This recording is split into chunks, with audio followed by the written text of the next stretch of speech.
Think of all the bad things people have called you. Did the word murderer come to mind?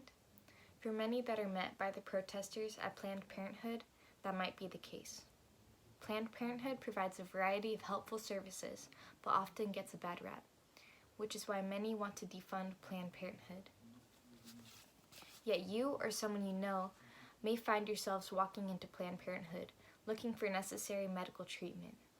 I am here to persuade you that you should support the government funding for Planned Parenthood. Today, I'd like to talk to you about first, the need for Planned Parenthood. Second, how we can work together to prevent the defunding of this organization. And finally, how you can actively get involved with Planned Parenthood. I'll begin by telling you about the need for Planned Parenthood. Donald Trump has threatened the funding for Planned Parenthood, which unfortunately means that disadvantaged communities may lack vital healthcare services soon. The biggest issue is that low-income men and women will have less access to the services they've relied on from Planned Parenthood.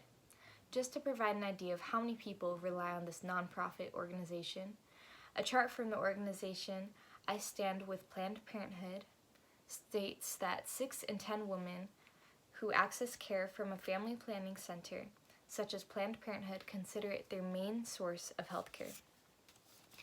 The organization also states that more than half of Planned Parenthood's health centers are in rural and underserved communities. If Planned Parenthood were to be defunded, it would be a great injustice to those who are in communities where access to healthcare is hard to find. Furthermore, the absence of Planned Parenthood would put a strain on other safety net providers. A safety net provider, according to the U.S. Department of Health and Human Services, is a provider who offers access to care regardless of a patient's ability to pay.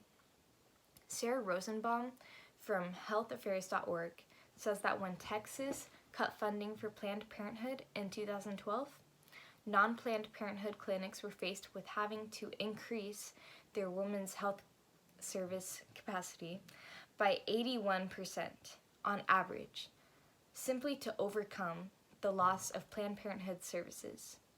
Evidently, Rosenbaum states that it is unknown how many women face delays in securing access to care, including life-saving cancer screenings and essential birth control services as a result.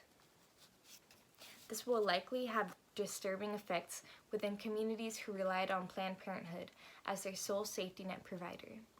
According to Colleen Curry from globalcitizen.org, in Texas, it was estimated that there would be nearly 24,000 unplanned births in 2014 and 2015 because of the cuts in funding for Planned Parenthood. Again, Curry outlines some of the devastating effects of losing Planned Parenthood.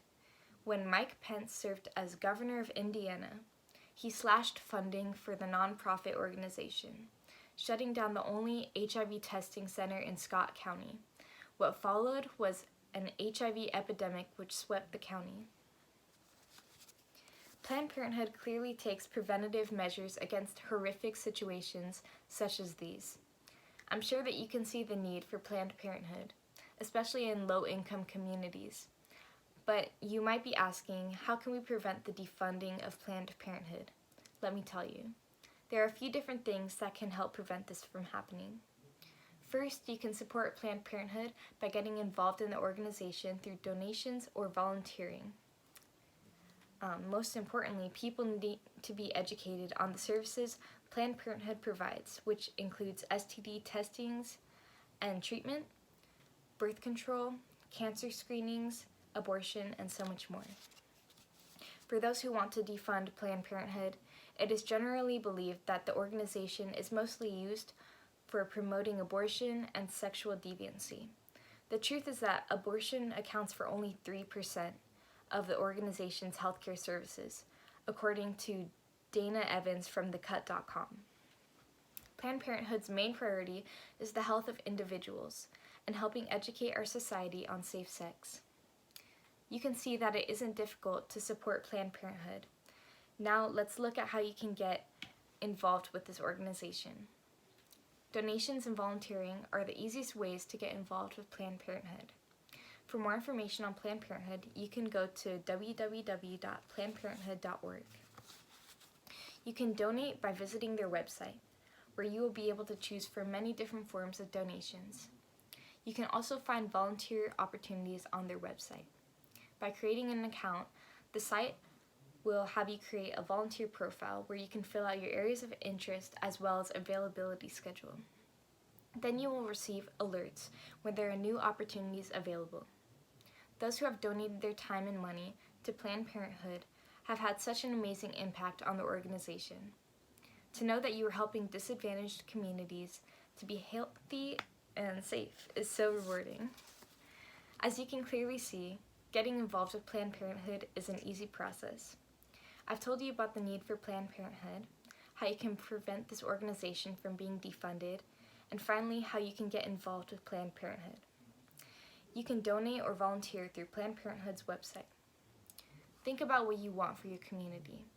If you imagine happy families, health, and well-being for everyone, then you should support Planned Parenthood.